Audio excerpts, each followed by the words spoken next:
అంటే రాజా శ్రీనివాస్ గారు 2,40,000 మంది బ్రిటన్ పౌరులతో పాటు వివిధ దేశాల నుంచి వచ్చిన ఎక్కువ మంది ప్రవాసులకు దుబాయ్ ప్రస్తుతం ఇల్లుగా మారింది. మనం చూసాం చాలా పెద్ద పెద్ద సెలబ్రిటీస్ కూడా దుబాయ్లో ఇల్లు కట్టుకోవాలని అనుకుంటారు, దుబాయ్లో ఉండాలనుకుంటారు. దానికి మీరు చెప్పిన కారణాలు కూడా ఒక బిగ్ రీజన్. కానీ ఇప్పుడున్న పరిస్థితుల్లో అక్కడ గవర్నమెంట్ అద్భుతంగా పనిచేస్తోంది. మీరే ఇంకా ప్రత్యక్ష సాక్షి, ఏ విధంగా మేనేజ్ చేస్తున్నారో సవివరంగా వివరించారు.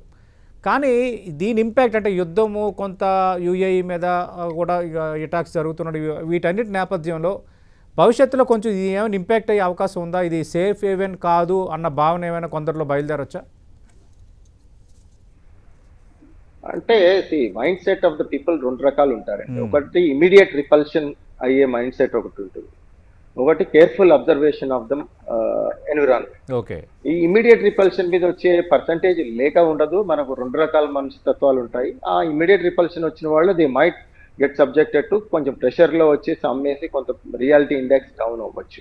కానీ అలా అని ఇమీడియట్ గా ఎవరు అమ్ముకునే పరిస్థితుల్లో ఎవరు లేరు. సెకండ్ అని మనము ఇలా చెప్పడం కూడా భావ్యం కాదు. ఇమీడియట్ గా దుబాయ్ రియాలిటీ ఏమి ఎఫెక్ట్ అవ్వలేదు, అలా కొంత ప్రెషర్ కు గురైన వాస్తవం ఉంటుంది. ఇమీడియట్ గా ఇప్పుడు ఎవ్రీ డే కొన్ని వందల మంది వచ్చి అక్కడ ప్రాపర్టీస్ కొన్న వాళ్ళు ఉన్నారు. వెదర్ ఇట్ ఈస్ వెస్టర్న్ పీపులే కావచ్చు, ఇండియన్ పీపులే, ఇండియన్స్ అయితే చాలా మంది వచ్చి ఇన్వెస్ట్ చేశారు మధ్యకాలం. సో వాళ్ళ ఆ ఇన్ఫ్లో కొద్దిగా స్లో డౌన్ అవుతుంది. అట్లా అని చెప్పేసి రివర్స్ అవుతుంది అని అనుకోడు. ఇప్పుడు ఈ రోజుకు 100 మంది వచ్చేవాళ్ళు ఇవాళ 2 2 3 4 వస్తారు ఈ వాతావరణం నెలకొన్న రోజు. అప్పుడేమవుద్దంటే ఆటోమేటికల్ గా డిమాండ్ అండ్ సప్లై సినారియో ఏదైతుందో మీరు అక్కడ కొనేవాళ్ళు లేకపోతే రేట్లు కొద్దిగా తగ్గే డెఫినెట్ గా ఉంటుంది. అది ఏ రియాలిటీ మార్కెట్ అయినా కానీ.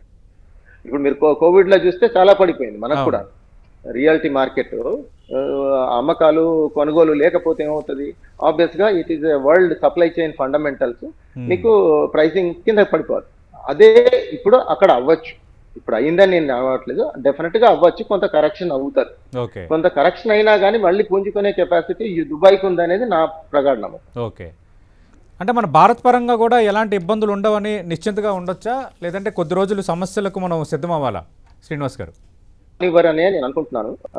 బేసికల్ గా ఏంటంటే స్లోగా మనము ఆల్టర్నేట్ అరేంజ్మెంట్స్ దిశగా గవర్నమెంట్ చేస్తుంది కాబట్టి కొద్దిగా మరీ ఇబ్బందులు ఉండకుండా పోవు అనేది మాత్రం ఉండవు అని మాత్రం చెప్పలేము.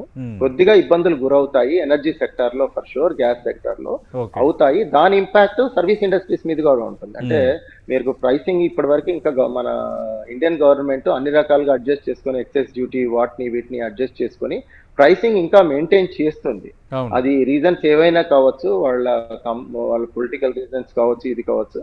బట్ టు ద గ్రౌండ్ లెవెల్లో మాత్రం ఈ రోజుకి ఆ ఇంపాక్ట్ ట్రాన్స్ఫర్ చేయలేదు. లాజికల్ గా చెప్పాలంటే ఈ రోజుకున్న బ్యారల్ కాస్ట్ ప్రకారం government should have increase the price. But వాళ్ళు ఏంటంటే ఇంతమంది జనాల్ని ఇబ్బంది పెట్టడం ఇష్టం లేక they are trying to manage to the maximum possible. But at some point of time ఇది లాంగ్ రన్ కంటిన్యూ అయితే ఎంతవరకు అబ్జర్వ్ చేసుకుంటుంది గవర్నమెంట్ అనేది it's matter of a question. అది వాళ్ళు డిస్కస్ చేసి maybe they will pass on that impact. అది definite గా మీకు ఫుడ్ మీద ఉంటుంది, మీ రెగ్యులర్ వాడుకునే బట్టల మీద ఉంటుంది, బైకుల మీద ఉంటుంది, వెహికల్ మీద ఉంటుంది, ప్రతి దాని మీద ఇంపాక్ట్ పడుతుంది. చాలా రంగాలు ఇంపాక్ట్ అయ్యాయి. మీరు అన్నట్టుగా సిమెంట్ ధరలు పెరిగాయి, తర్వాత కమర్షియల్ డీజిల్ పెరిగింది, అలాగే నిర్మాణ రంగం ఎఫెక్ట్ అవుతోంది, అలాగే చాలా రకాలు దిగుమతులకు సంబంధించి దాని ఇంపాక్ట్, దాని రిలేటెడ్ రంగాలు, అలాగే మందుల ధరలు పెరగబోతున్నాయి. ఇలా ఉన్నాయి రకరకాలుగా ఉంటాయి. కానీ ఎంతవరకు అంటే అన్ని దేశాలు ఇప్పుడు తలా చేస్తున్నాయి, ఎంతవరకు వస్తుంది చెప్పలేము. ఎక్కడ ఈ మూడి తెగుతుంది అనేది ఎవరికి, అంటే అసలు ఎవరి ఆబ్జెక్టివ్ ఏంటి అనేది ఇంతవరకు ఎవరికి అర్థం అవ్వలేదు ఈ పర్టికులర్ యుద్ధంలో. ఆ ఆబ్జెక్టివ్ అర్థమైనప్పుడు సొల్యూషన్ అనేది ఆలోచిస్తారు. ఎవడి ఆబ్జెక్టివ్ ఏంటిది అనేది ఇంతవరకు అర్థం అవ్వలేదు ఎవరికి. అందుకనే మీడియేటర్స్ అనే వాళ్ళకి ఒక సొల్యూషన్ లేకుండా పోతుంది.